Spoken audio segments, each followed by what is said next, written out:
తెలంగాణ మండలిలో సిపిఐకి ప్రాతినిధ్యం దక్కనుంది. ఆ పార్టీ తరఫున నెల్లికంటి సత్యం ఎమ్మెల్సీ నామినేషన్ దాఖలు చేశారు. పొత్తు ధర్మంలో భాగంగా కామ్రేడ్లకు ఒక సీటు కేటాయించింది కాంగ్రెస్. దీనిపై నెల్లికంటి సత్యం ఏమంటున్నారో మా ప్రతినిధి వెంకట్ అందిస్తారు. భాగంగా కాంగ్రెస్ పార్టీ సిపిఐకి ఒక ఎమ్మెల్సీ కేటాయించింది. కాసేపటి క్రితమే నామినేషన్ కూడా దాఖలు చేసినటువంటి నేపథ్యం ఉంది. అసలు ఏ ఈక్వేషన్తో సిపిఐ కావచ్చు ఇటు కాంగ్రెస్ పార్టీ ఏ ఈక్వేషన్తో నెల్లి సత్యంకి ఈ ఎమ్మెల్సీ సీటును కేటాయించింది అనే దాని మీద మనతో పాటు ఎమ్మెల్సీ అభ్యర్థి నెల్లి సత్యం గారు ఉన్నారు. అన్న ఎట్లా ఈ అవకాశాన్ని ఏ విధంగా చూస్తారు? ఏ ఈక్వేషన్తో పార్టీ కావచ్చు పార్టీలో పోటీతత్వం కూడా ఎక్కువ ఉన్నటువంటి నేపథ్యంలో ఏ ఈక్వేషన్తో మీకు ఈ ఎమ్మెల్సీ సీట్ వచ్చింది?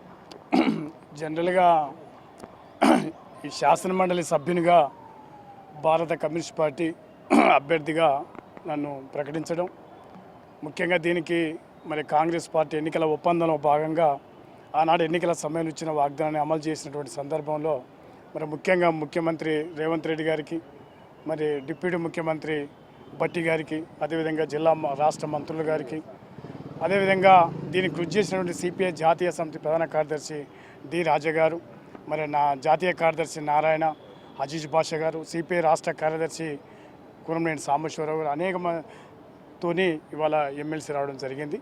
సరే, ముఖ్యంగా భారత కమ్యూనిస్ట్ పార్టీగా మరి పార్టీ ఉద్యమంలో అనేక సంవత్సరాలుగా మరి ముఖ్యంగా పార్టీలో పనిచేస్తున్నటువంటి కామ్రేడ్స్కు అవకాశం వస్తాయి. దానిలో భాగంగానే మరి పార్టీ పక్షంగా అనేక సంవత్సరాలుగా మరి విద్యార్థి వీర సంఘాల్లో పార్టీగా పనిచేస్తూ ఇవాళ ఎమ్మెల్సీగా పార్టీ రాష్ట్ర నాయకత్వం అంతా కూడా ప్రకటించడం జరిగింది.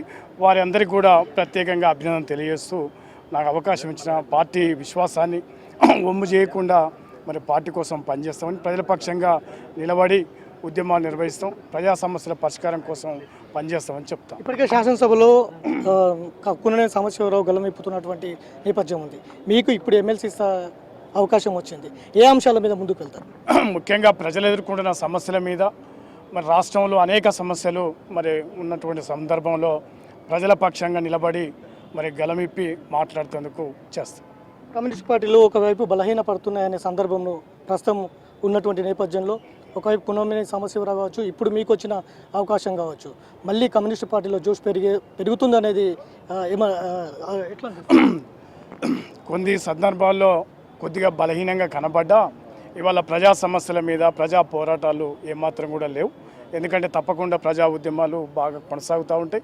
తాత్కాలికంగా చట్టసభలలో తక్కువ సంఖ్య ఉన్నా కూడా భవిష్యత్తులో ప్రజలు మళ్ళీ కమ్యూనిస్టు ఉద్యమాలు కమ్యూనిస్ట్ పార్టీ వైపు ఆలోచన చేసేటువంటి పరిస్థితి మనకు కనబడతా ఉంది. ఏం చెప్తారు? కాంగ్రెస్ పార్టీ మీకు మిత్రధర్మంలో భాగంగా ఆల్మోస్ట్ సిపిఐ పార్టీకి కేటాయించదు అనేది ప్రచారం జోరుగా సాగింది నిన్నటి దాకా కూడా. సో ఏం చెప్తారు? సరే, ముఖ్యంగా కాంగ్రెస్ పార్టీ మరి ఎన్నికల ఒప్పందంలో భాగంగా వారు ఇచ్చినటువంటి ధర్మాన్ని పాటించారు. వారికి ప్రత్యేకంగా నేను పార్టీ అభ్యర్థిగా వారికి కృతజ్ఞతలు తెలియజేస్తా ఉన్నాం. ఎందుకంటే అది ధర్మం, ఎందుకంటే ఎన్నికల ఒప్పందంలో భాగంగా అమలు చేయడం జరిగింది. వారికి ప్రత్యేకంగా అభినందనలు. మొత్తం మీద అయితే పొత్తు ధర్మంలో భాగంగా కాంగ్రెస్ పార్టీ ఈ అవకాశం ఇచ్చింది. అట్లనే సిపిఐ ఇటు రాష్ట్ర జాతీయ కార్యవర్గాలు కూడా కృతజ్ఞతలు చెప్తున్నారు. పొత్తు ధర్మంలో ఇచ్చినటువంటి కాంగ్రెస్ పార్టీ కూడా ప్రత్యేక ధన్యవాదాలు తెలుపుతున్నారు. ఖచ్చితంగా ప్రజల పక్షాన ప్రజల గొంతుకై ఎమ్మెల్సీ మండలిలో గొంతుకై నిలబడతాను, ప్రజల కోసమే పోరాడతాను అంటున్న నెల్లికంటి సత్యం అంటున్నారు. వీడియో జర్నలిస్ట్ గౌస్తా వెంకట్, బిగ్ టీవీ.